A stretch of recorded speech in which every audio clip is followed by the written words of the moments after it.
Okay, I'm just going to say it. I think the word narcissist gets thrown around way too much. I actually agree with you, but I also think that people say that sometimes to shut down victims who are learning what the actual term is for what's happening to them. Welcome back to the Touch My Health podcast. So we've been a little bit MIA. Katie has some pretty big news.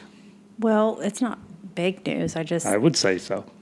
I had a, little bit of a medical condition. I had breast cancer. And I had to have a double mastectomy with partial reconstruction, which is why I'm living in pajamas now. So don't judge me. But, everything's going good, but we had to take a little time off, but now we're back. Few weeks off for Matt's surgery. Been holding down the fort for us. Surgery and recovery. Yeah. And if you guys follow us on any socials, we've kind of been talking about it there. And, want to tell everybody thank you for the support. Katie has been, a trooper and is kicking cancer's ass. So we're pretty excited. We got still a long journey ahead of us, but the worst part, I think, is behind us. I hope so. God, I hope so for the most part. Still have another surgery to do, but that will be a little bit later on and won't be hopefully as invasive. But Matt's become a nurse and a hairdresser and all the things. Yeah. Back on track with mental health and kicking narcissists in the ass. That's right. So to start the segment, we really, with a lot of our TikTok posts and our YouTube videos and stuff, we've seen a lot of comments that this pertains to. That everybody is using the word narcissist nowadays. Oh my gosh, narcissist could be anybody, could be everyone. Yeah. So where's the line? Because not every bad ex is a narcissist, and we want to call that out. Not every bad trait means, they're a narcissist. Exactly, and that's what we need to talk about. Is this person clinically a narcissist? Are they toxic? Are they emotionally immature? Or are they just someone who hurt you? Because those are not all the same things. No, you're right. And not every selfish, hurtful, immature, avoidance, cheating, or even manipulative person that is emotionally unavailable, they're not a narcissist. But if someone repeatedly lacks accountability, they twist reality, they use their charm for control, they lack empathy, and they use that control, and they benefit from that confusion.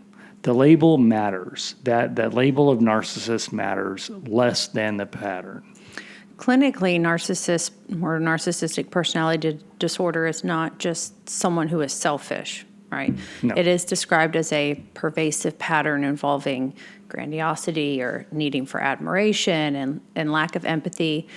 And diagnosis is based on clinical criteria. Personality disorders generally involve persistent, inflexible, pervasive patterns that affect areas, for your emotional response, cognition, interpersonal functioning, or impulse control.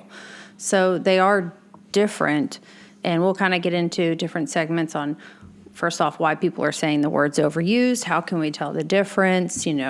Does it even matter if we can tell the difference? What do we do with this information? And all of that. So first, we're going to start with why people say the word is overused. We've gotten a lot of comments, like you said, saying that word is used way too much. You could say that about anyone after a bad relationship or anyone that doesn't agree with you. I'm sure my ex says that about me. And honestly, I don't think that criticism is completely wrong. No, but probably not. But it's because sometimes people use narcissist to mean that they were selfish, or they cheated on me and they didn't love me right, or they were just a bad partner. And those things are horrible and they can damage you, but that doesn't automatically mean NPD, narcissistic personality disorder. That just means they're kind of a piece of crap person, or they just weren't right for you. They're not your person. You Right. know? A person can hurt you deeply without having a personality disorder. Oh, for sure. Yeah. Do you think the word narcissist is overused? And do you think people are do you think people are finally learning how to name toxic behavior? Like, do you really think it's severely overused, or you just think people are learning how to identify it now? That's a great question, because the way that it's used, if it's used properly in its clinical definition, I don't think it's being overused. I think some people can overuse it to, like we said, call somebody a bad person. But in my experience, everything I've observed, I would say no, it's not overused. It may even be underused. People with narcissistic traits don't go to the doctor to be diagnosed with narcissism. They just don't. So I don't think it's overused. What was the second part of the question? Or saying if it's overused, or do you just think people are identifying like the toxic behavior now?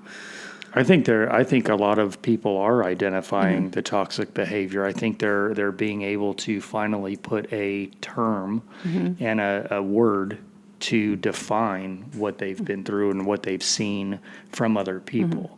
But not every toxic person is a narcissist. No. I think that's a good point too. And all this is when people say, oh, that word's overused.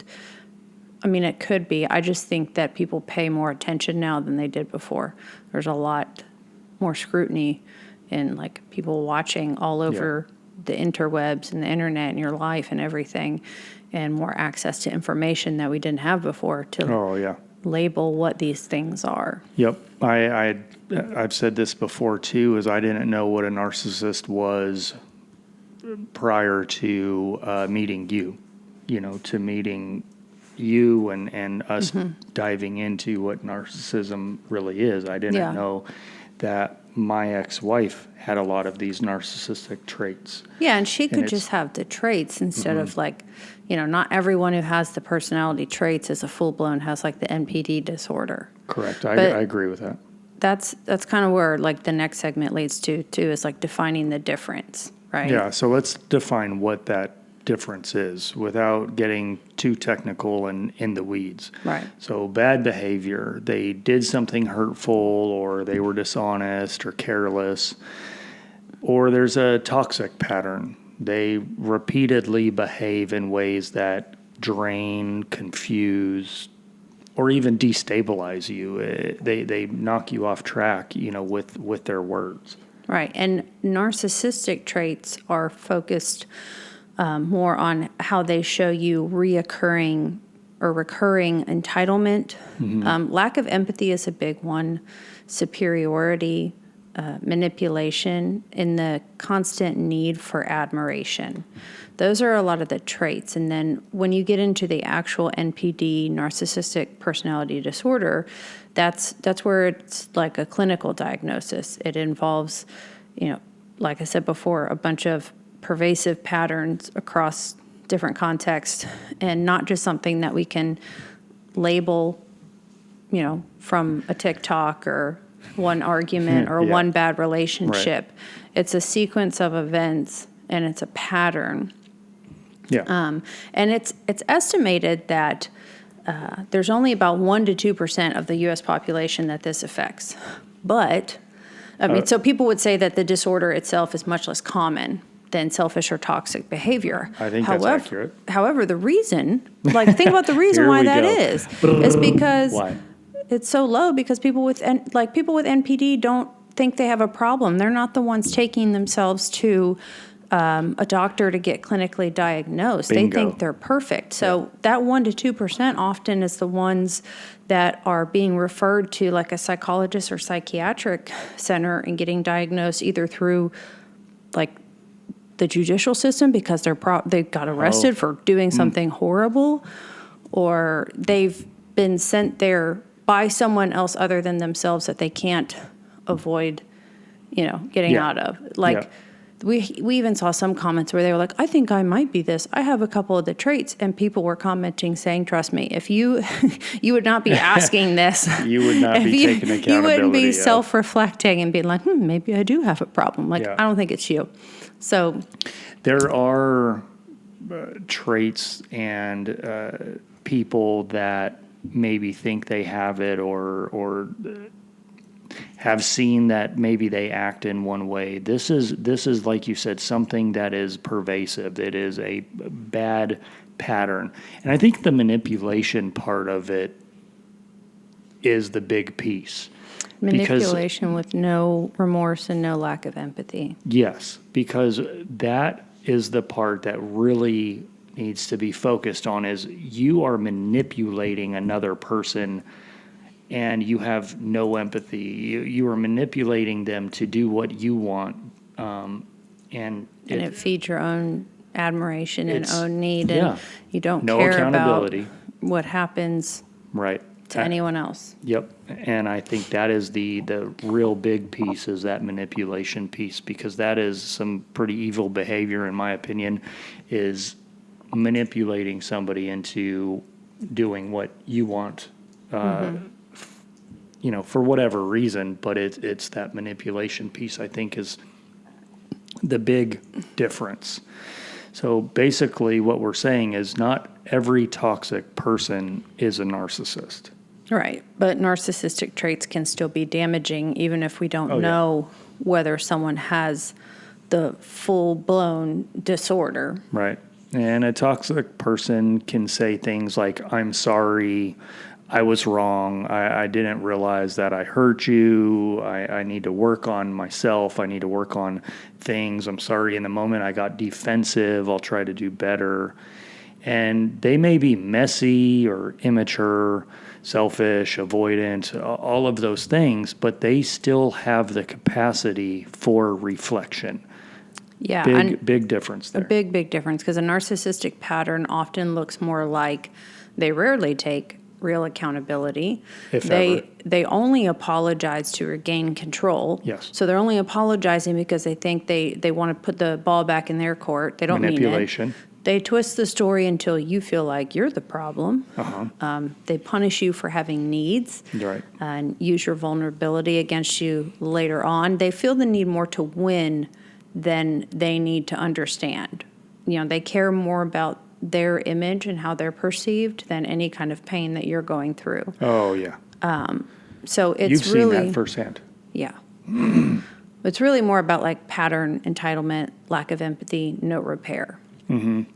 So, do you remember a time that, like you were just explaining, where your pain didn't matter? It was like anything you were going through was so much less than what your ex was going through.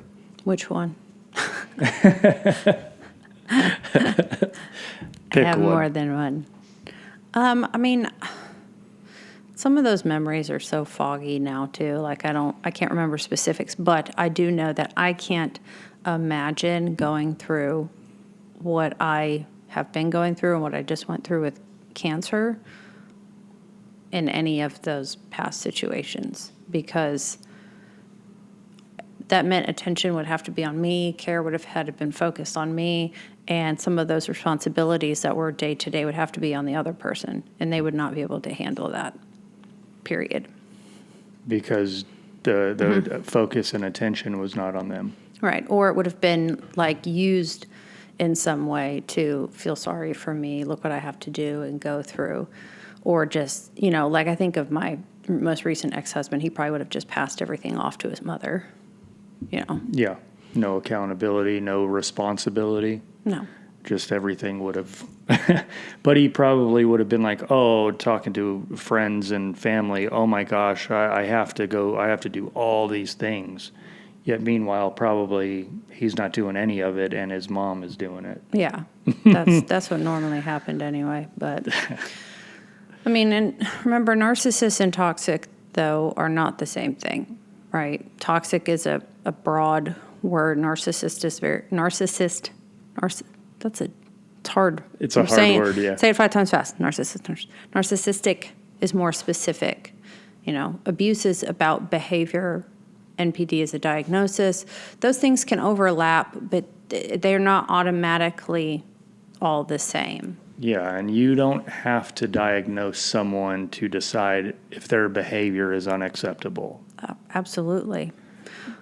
You can see that the pattern, recognize that pattern, and it is your choice whether to accept or deny the way that they're acting. So speaking to the TikTok comments that we've seen on a few of our posts, is somebody saying you could say this about everyone in a bad relationship. And that's fair to say. Completely that's fair to ask, because when you're hurt, it's tempting to look for one word that explains everything. Narcissist becomes the shortcut, because sometimes the more honest sentence that really applies is, this person was emotionally unsafe for me. This person just hurt me. We want to take that. We still feel like it's our fault somehow that we got hurt. We didn't see something ahead of time. We should have expected something, or we should have had our guard up more, blah, blah, blah. So we look for, what's the reason? Oh, well, it's because they were a narcissist, And sometimes that label is used like backwards, to where you're the person doing harm, and the other person set a boundary and they stuck to their boundary, and then you're going to call them a narcissist because they didn't let you get away with something that was crossing the line for them. Yeah, and I think that's a huge thing too, is to be able to call out the boundary that they're crossing. Yeah. You set the boundary for them, and they either did it once or they're habitually crossing that boundary that you've set forth. That's, to me, again, that is that manipulation. And you know what was funny? A lot of our comments too, we didn't expect this on one of our posts. It was like one of our highest viewed posts. You know how many comments we got too about people being in politics, like political posts, political comments? I was like, I didn't even know this was a realm of mental abuse that we needed to cover was politics. Politicians. Yeah.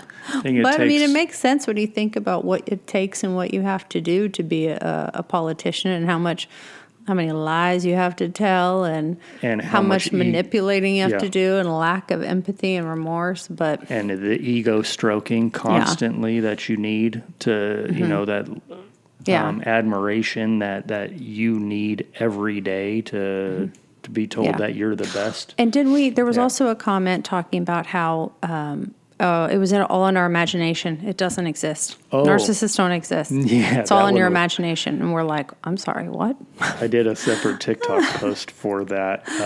And I highlighted that comment because I thought it was hilarious. This girl said that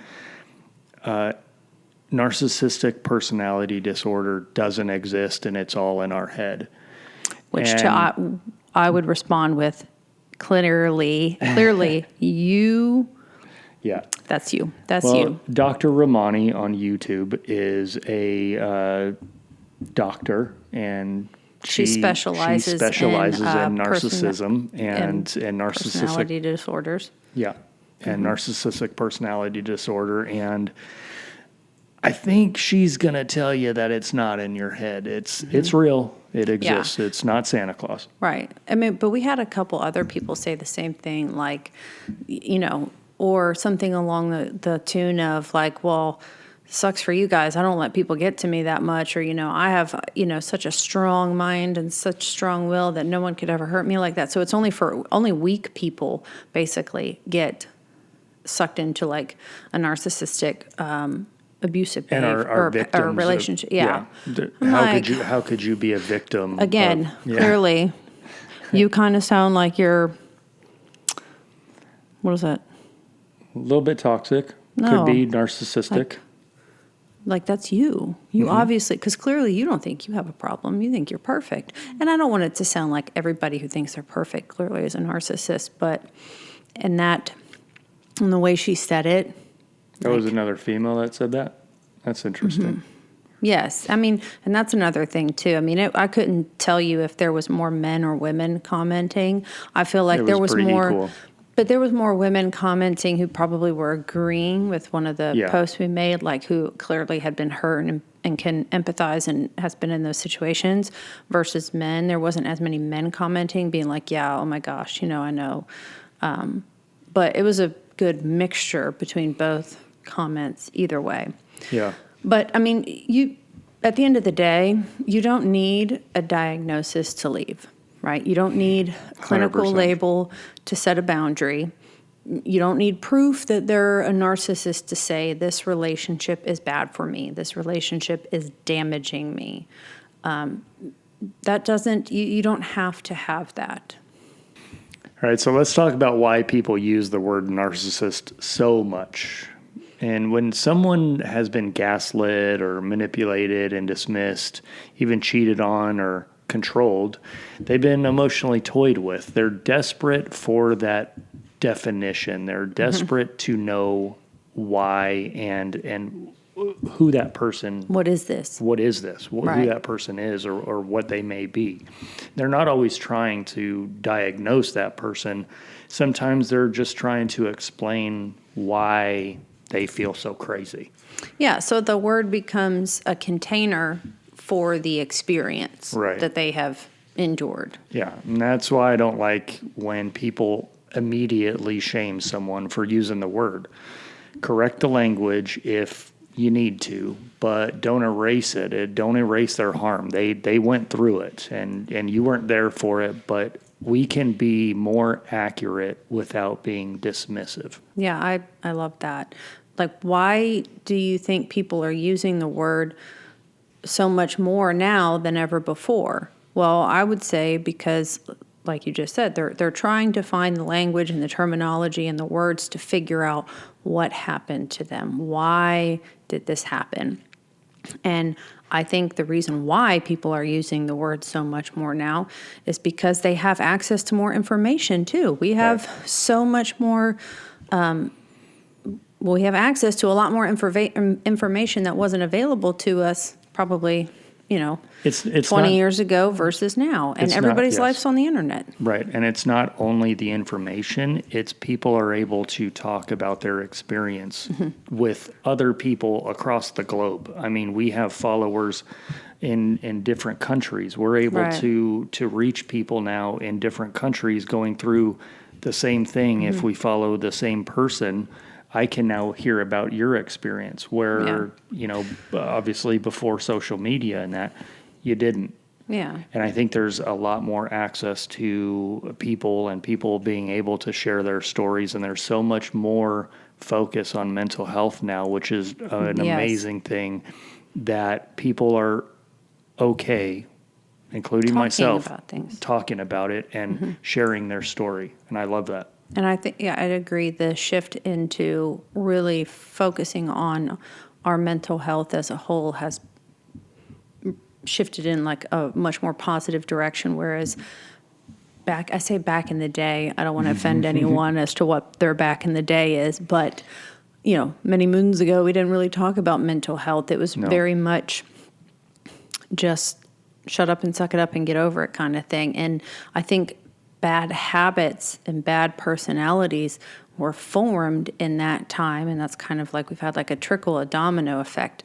And now we're figuring this out. And unfortunately, part of our society and with the internet and social media, it breeds and creates narcissists too. It could, for sure. So we're throwing the word around a lot more because it's probably more prevalent. Yeah, and we're learning more about it. We're doing research. Just me and you are doing more research into it. We're sharing our experiences. And like I said before, I learned that my ex-wife has narcissistic personality disorder, or I would say traits. I wouldn't say disorder. And I didn't know at the time because, again, this was back in your day.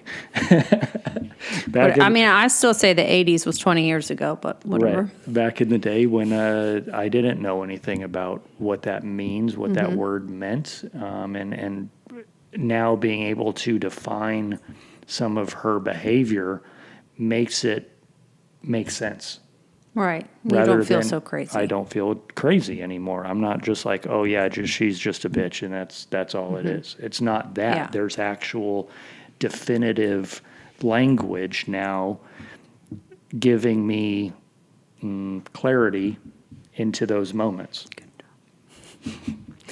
Yeah. Well, and then on the flip side of that, we can talk about, like, what are the dangers, right? The dangers of overusing the word. Mm-hmm. I don't know. What's the downside of calling everyone a narcissist? I would say that the downside is that we have a tendency when we do this to stop looking at specifics.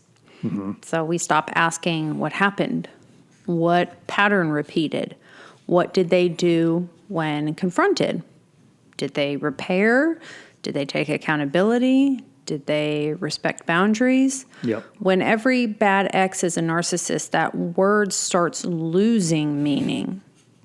And worse, we may stop examining our own part in unhealthy dynamics. I think when you talk about every ex being a narcissist, it makes you, it might diminish the credibility, and you might lack credibility if you're never the problem. Right. You keep having failed relationships, but you're never the problem. But you're never the problem in every failed relationship. And look, people suck, and every relationship isn't going to be the best one. Mm-hmm. Well, and sometimes, because I kind of felt like this when I got out of my last marriage, is, okay, so I had 2 marriages. They both failed. I had relationships. Like, I had to take a look at myself and say and examine my own part in these unhealthy dynamics, because that wasn't all their fault. I had to figure out, why am I staying in these? Why am I finding these same relationships, just a different face, different name? What is it that I'm doing to where I'm being in, all of these same situations repeatedly? Do you feel like you were more of an enabler? You allowed that behavior? Oh, I definitely do.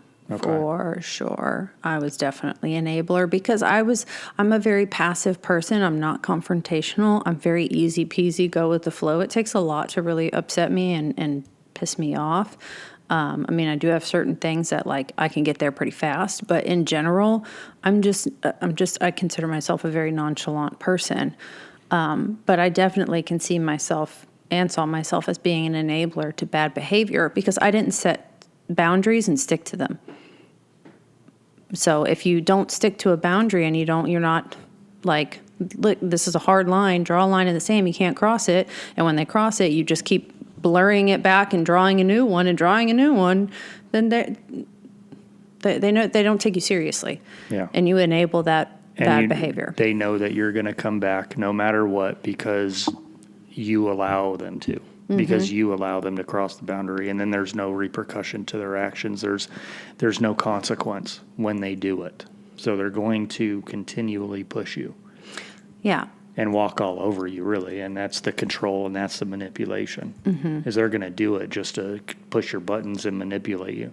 Yeah, and I think I've called someone probably a narcissist when in reality it was maybe me who had the unhealthy dynamic, like I mentioned, and keeping in those unhealthy dynamics. I know I wasn't perfect in any of my relationships. And I don't think, like, even when I talk about my past exes, I wouldn't say they have full-blown, like, NPD, like they need to be clinically diagnosed. But they definitely have some personality traits, for sure, and a little toxicity in there. But just sprinkled in. Yeah, just sprinkled in. What's that TikTok where they like, my wife is made of this, and they pour the water, beauty, romance, like annoyance, and it's like, yeah. But I had to also accept that I played a part in that unhealthy dynamic too, by exactly like what you said, enabling bad behavior. But I didn't have great behavior either, but a lot of mine was responsive, and we've talked about that in other episodes too, where we talk about reactive abuse and responsive abuse. to where, you're continuously having your buttons pushed. And then the moment you explode, it's like, see, look, she's crazy. She's crazy. She did that thing again. Yeah. So, I mean, I know I've called someone a narcissist when in reality it was probably they have traits, but there's also an accountability I have to take in that myself. Right. So. And there's some of that self-check, that little bit of that realization within yourself, right? Right. There's, could say it's a checklist, self-check.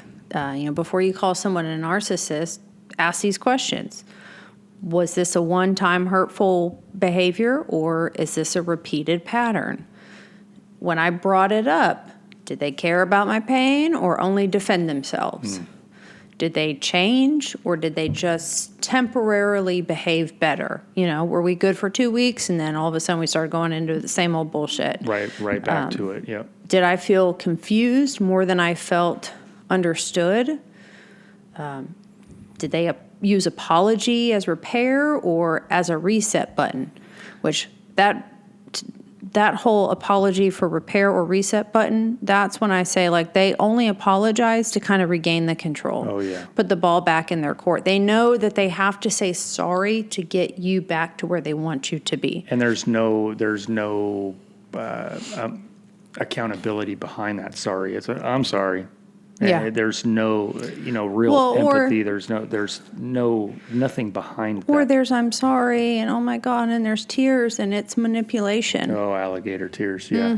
Yeah, alligator tears that they've never seen before, and all of a sudden they come out at this one time. But Right. whatever, that's another story. Another one is, did they punish me for having boundaries? And did they make me responsible for their behavior?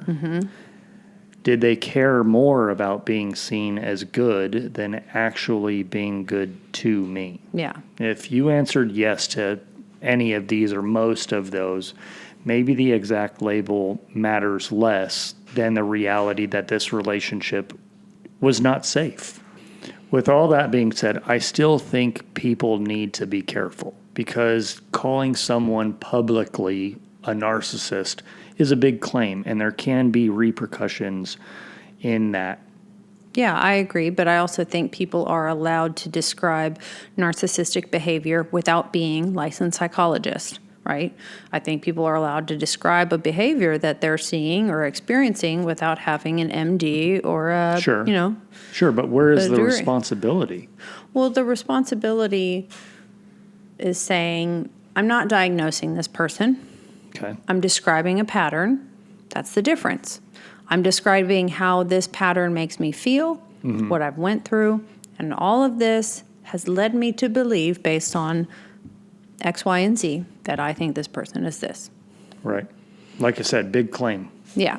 But Maybe. I think you should definitely be able to back up. Like, you shouldn't just be going around throwing it out with nothing to back it up and claim. Yes. Or, have a claim. But you shouldn't feel like you have to have a PhD or some sort of medical degree to say, I think this person's a narcissist. No, I think you what just you did was Got to have shit. receipts, yeah. Yeah, have receipts. Come with receipts. All right, well, what if they aren't a narcissist? What if they're just emotionally immature? We know a lot of those.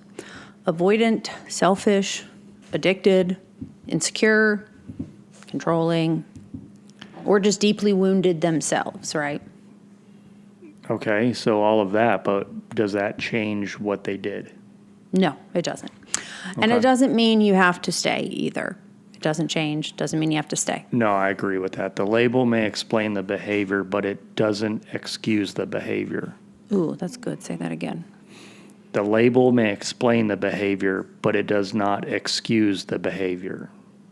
And whether they are a narcissist or they're just toxic, immature, or just unwilling to change, you still get to decide what you allow in your life. Let me say that again. You still get to decide.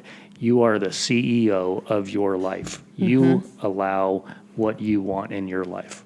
All right, final thoughts. Yes, the word narcissist probably is overused. But the answer is not to dismiss everyone using it. The answer is to get more specific. That's right. Dial it in. What did they do? How often did they do it?